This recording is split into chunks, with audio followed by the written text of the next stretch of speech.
Welcome back. It's 5:46. We're on the final furlong of the show, the best bit. Now, like a bad penny, Tony Blair keeps on coming back. The former Labour Prime Minister and now his one-time rival, Tory leader William Hague, have teamed up to recommend the NHS sell access to our medical records. Now, what could possibly go wrong?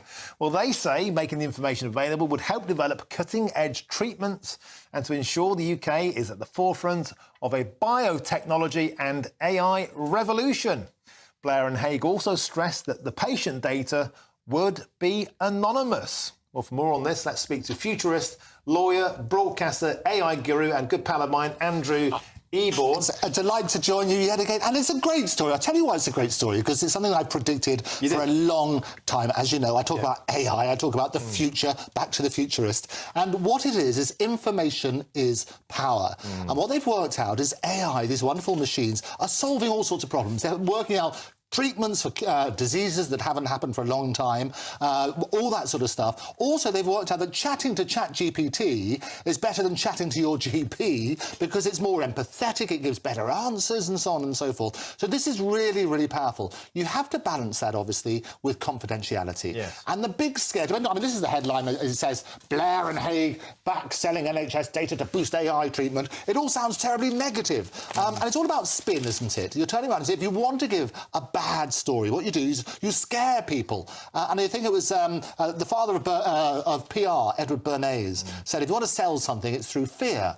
Well, you can spin a story on any sort of basis. You can turn around and say, look, it's terrible, they're going to sell your data. Or you can turn around and say it's going to be really, really powerful, because information is power. I'll give you an example. I'm working with a couple of organisations, one of which is called Science with Soul, which is all about empowering doctors all around the world to share information so that they can treat the person in front of them.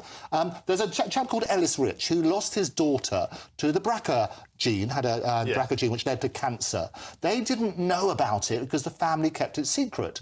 And if they disclosed that information earlier, she could have had earlier treatment, and treatment is better than cure. OK, great product plug. Let's get back to Blair. Yes. So why is he trying to get his paws on the data now? Look, he's been at this a long time. First it was voter ID, first a card, then digital, then it was COVID passports, then there's all this rumours that he wanted to plug it into Big Pharma as a way of selling vaccines to the population to control the way we move. Now it's this. You can understand why people are a little bit sort of suspicious that this isn't just about for the greater good of society, but about the greater good of his bank balance. Well, it's an interesting angle, and I think it's absolutely right that you should address that. Question everything, question motives and so on and so forth. But Britain, Great Britain, we should put AI at the centre of Britain, because what happens is we punch way above our weight on that sort of side. But information is power. And I think, as he says, they say in the article here, the best hope for the future of this country is to capitalise on what they describe as the fastest and most far-reaching technological revolution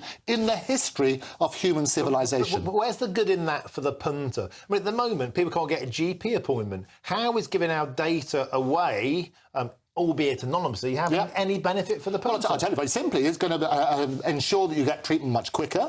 AI is not just about finding cures to all sorts of diseases, it's about efficiencies. And you can make things superbly efficient on that sort of basis, cut through waiting time. And I work with, as you know, with lots of doctors and various other people, looking at how you can harness the advantages of AI. I'll give an example. With a fork, I've been raiding your canteen, a fork, you can do two things.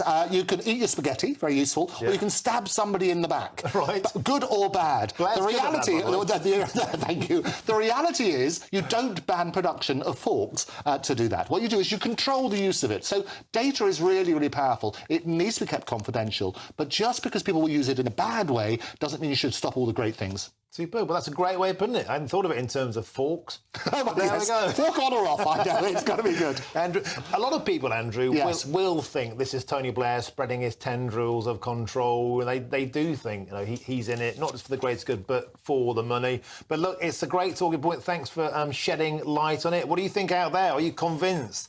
Is this Blair the humanitarian, or is this Blair the guy who wants to be a flipping great billionaire?